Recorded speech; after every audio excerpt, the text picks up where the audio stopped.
Cédric Maté, je suis urbaniste, photographe, plasticien. Je suis portraitiste en fait. C'est vraiment mon sujet principal. Après, mes thèmes de prédilection, ça a été longtemps le corps, ça l'est toujours, la migration, l'identité, l'exil, le territoire. J'utilise en fait mes différents savoir-faire pour exploiter l'image en gros.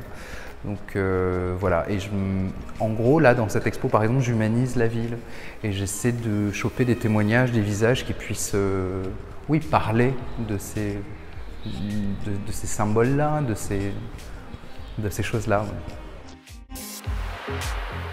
Toutes les villes sont particulières. En fait, cette ville n'est pas plus particulière qu'une autre, je pense. Je pense que celle-là, en particulier, que ça a été longtemps un passage, il y a longtemps, et qu'elle a gardé ce caractère-là, en fait. C'est donc une ville que je trouve plutôt secrète, qu'il faut mériter, qu'il faut chercher. C'est une ville où tout est possible, c'est une ville de rencontres, de passages, mais c'est aussi une ville qui est labile, où on a du mal à s'accrocher, qu'on a du mal à comprendre. C'est certainement sa nature secrète qui veut ça.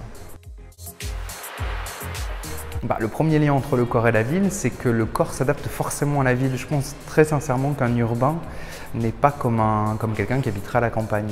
Je pense que nos corps s'adaptent à ça.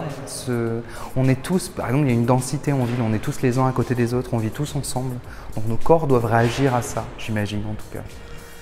Entre autres. Et après, je pense que la cité est un corps, c'est un ensemble organique, palpitant. Enfin, c'est pas qu'un ensemble de bâtis. Finir cette exposition intacte. J'aimerais faire de cette exposition un objet d'édition parce que je les ai toutes interviewées, que j'aimerais beaucoup retranscrire ça et que ce soit lu. J'ai un projet avec le Moyen-Orient, j'aimerais travailler à Beyrouth, sur la ville de Beyrouth, et je vais probablement travailler aussi avec un architecte syrien sur la résilience, la ville, mais rien n'est fait pour l'instant. Et aussi, il est question de travailler avec des musiciens autour de l'image et de la musique et de la synesthésie. Qu'est-ce qu'on en fait? Comment on parle de toutes ces choses-là? D'accord, merci beaucoup. Merci à vous.